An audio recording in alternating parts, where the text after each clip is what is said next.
everyone! Hello! So, I am just a huge Lorde fan. She is probably my favorite artist.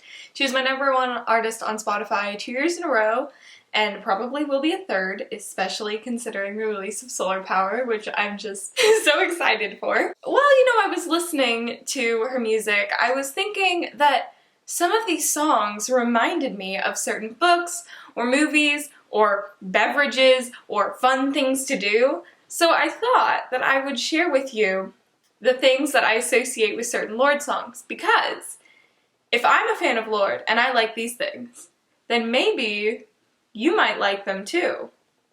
Huh? Maybe? Maybe? Maybe not. Who knows? I have kind of eclectic taste, so we'll see how this goes. I'm gonna do this by album, and I'm gonna start with Pure Heroine. The iconic, the classic, the teen angst, the growing up, the city streets at dawn. So let's begin. Starting with, actually, dawn. My recommendation for the song Ribs is to watch sunrise, because I feel like that nostalgic, empty but open feeling just draws itself in to watching sunrises really sentimentally. I know that Ribs might feel more like a dusk song to some people, but for me it will always be a dawn song. It is just that cold but warm on the inside. Bring some hot chocolate, treat yourself, and I imagine that it'll conjure up the same feeling as the song. Next, for 400 Lux, we've got one of my favorite teen vampire novels, and no, it's not Twilight, it's The Coldest Girl in Cold Town, which is just such a dumb name. Like, it's just so stupid. But it is a pretty good book. It's just like this fun YA novel from like the height of vampire fiction that kind of makes fun on it. But the reason why I'm recommending it for this song is because of the lyric, "We're never done with killing time, let me kill it with you till our veins run red and blue." Because a key factor in this book is that the vampires have blue blood, and I thought that was pretty neat. Yeah, The Coldest Girl in Cold Town. Weird recommendation, but would recommend. Royals. Probably the first Lorde song you heard. Definitely the first Lorde song I heard, her biggest hit. I'm gonna recommend The City in the Middle of the Night, which is a science fiction novel, because yes, it deals with like class issues, but it also deals with like finding freedom and finding your people, and the setting is super cool, and there are really neat aliens. Fun time, big Royals energy. I'm going with another book for Team, and this is maybe a more basic choice, but Team is kind of a basic song. And I'm going to be recommending Six of Crows.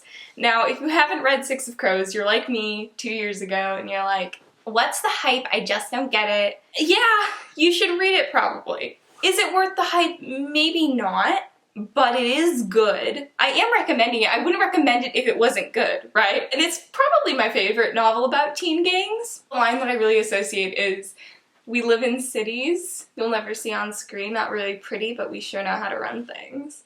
Because that is just so The Crows, like very Kaz energy. That's all. Right, our first movie is coming up, and it is for Love Club. Can you guess it? It's Midsommar! This is a horror movie about cults, and Love Club is a song about cults. It's good, it's scary, it's got those like darker undertones, and themes of like caring, and what that really means. I don't know, I liked it. It also scared the crap out of me, so. Let's go down to the tennis courts and talk it out like, yeah. And that's exactly how I feel about my recommendation for tennis courts, which is Heartstopper. Just the cutest young adult graphic novel. It's a love story, it's a sweet little coming of age comic. It touches on darker things, sort of like tennis courts, but the relationships that it portrays are so genuine and just like teenagery, and they do talk it out. Like, yeah. My recommendation for buzzcut season is a book that like really messed me up when I first read it. It's Grasshopper Jungle, which is another young adult book that's just weird. Like, everything about it is weird. The writing style, the things that happen in it, but in a good way.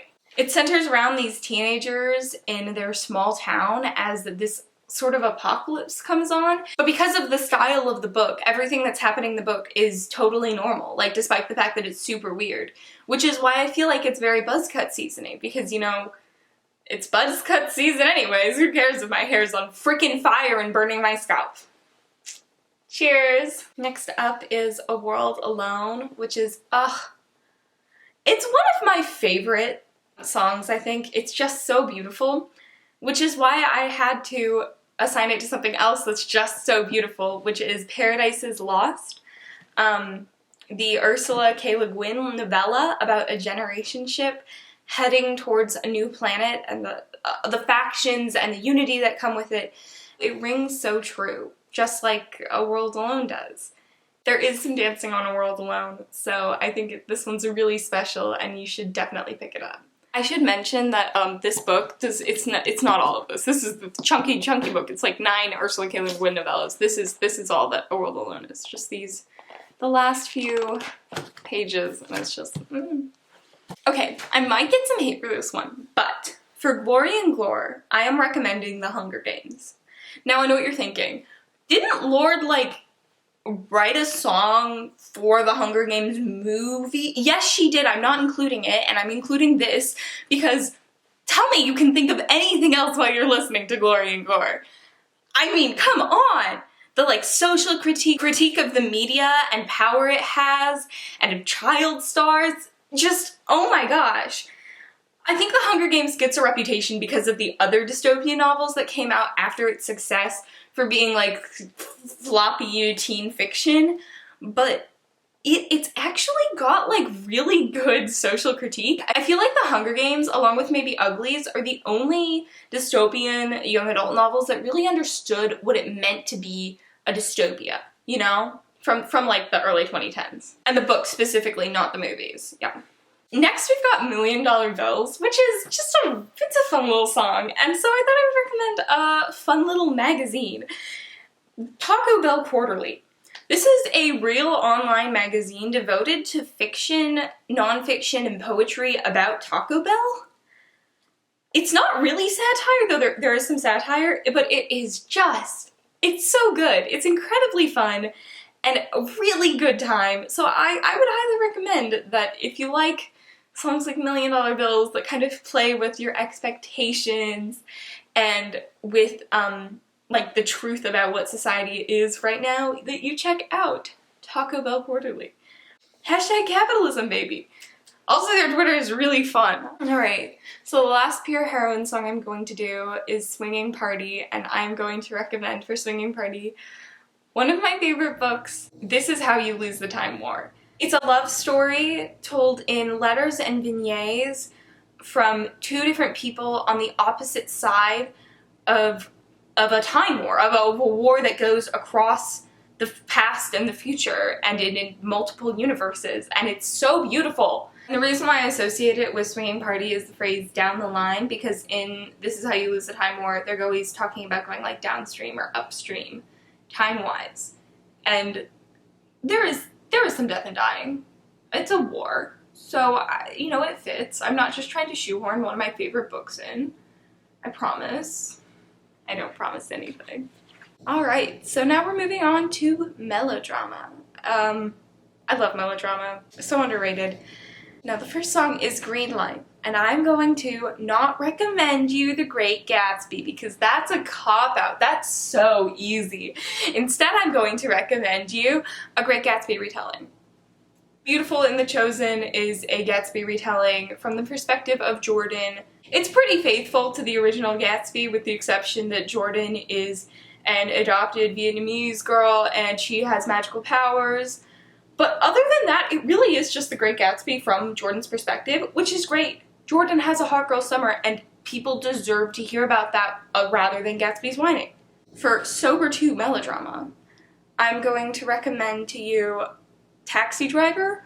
I don't love Taxi Driver, considering the fact that, like, so many slurs are used in it for, like, pretty much no reason, and I don't really agree with the viewpoint of the title, the main character, you know, the taxi driver, or the ending, but the reason why I'm recommending it is because it's very much like the scenes where he's driving at night are just so melodrama. He's like driving through the city at night and there's the rain and there's the street lights, and it's exactly how I picture like melodrama, the entire album, but the song too, and it's just really beautiful. So just ignore everything besides the aesthetics and you'll be fine. I had a hard time with Liability because it's just such a perfect song, such a poem of a song. Every line is there for a reason. So I thought I would recommend A Poem of a Book, which is this nonfiction book in verse sort of thing called Bluets that's just equally lovely and sad and soothing, I think. What will we do when we're sober? This is a question that the characters of The Past Is Red have to reconcile with. I read this book in like 3 sittings and it was phenomenal. It's the best post-apocalyptic novel I've literally ever read. I am absolutely shoehorning this in here because it needs, more people need to read it, okay? Nobody is talking about it and they should be. But the reason why I'm recommending it is mostly because of Tetley and Goodnight's main relationship in the like middle end of the second part. If you know what I'm talking about, you know what I'm talking about. If you don't, well then you should just read the book, shouldn't you? Because it's very good. Homemade Dynamite. This is such a fun song. It gives me such big like space opera energy, which is why I'm recommending the Disney movie Treasure Planet. Yeah, you can't tell me that I don't even remember his name. The main boy with the floppy hair doesn't embody Homemade Dynamite energy. He totally does. I'm right. There's nothing more to say. Hard Feelings, Loveless, is like my favorite song. So this one was pretty hard. I couldn't find another piece of media that really fit it perfectly because the energy is so unique, I think. So I decided to assign journaling to this. Like, really emotionally free writing about your day and your feelings, because this song is a lot, and so is life. The Louvre is also one I had a bit of a hard time with. These sharp ones. Oh no. I just spilled my water. Oh my god. Anyways, ginger beer for the Louvre because it's a sweet and bubbly love song, but with a sharpness of something behind it that you know you're going to discount at first sip, but gets stronger as you continue. That was very eloquent. Yeah, that was super eloquent, yeah. Perfect Places. I'm recommending A Deadly Education for Perfect Places because it's dark, but it's filled with this like late teen angst and joy and this like desire to be and to find and to escape this imperfect place to a place that is even less perfect but has the potentiality to be perfect. Yeah, this is a school novel. Writer in the Dark is another one of those songs that is just uncapturable. Or if somebody has something that captures it, will you please tell me, because I couldn't get it. My favorite line is, I ride the subway, read the signs, I let the seasons change my mind, I love it here, since I stopped needing you. What I'm recommending is that you take a walk through your city and just notice things. You can capture them if you'd like, but really just try to notice them and suspend your judgment. You might find that this is a way to change the season of your mind and learn to love it again. That's big cheesy. Alright, lastly and not leastly, the first one that I came up with is for Supercut.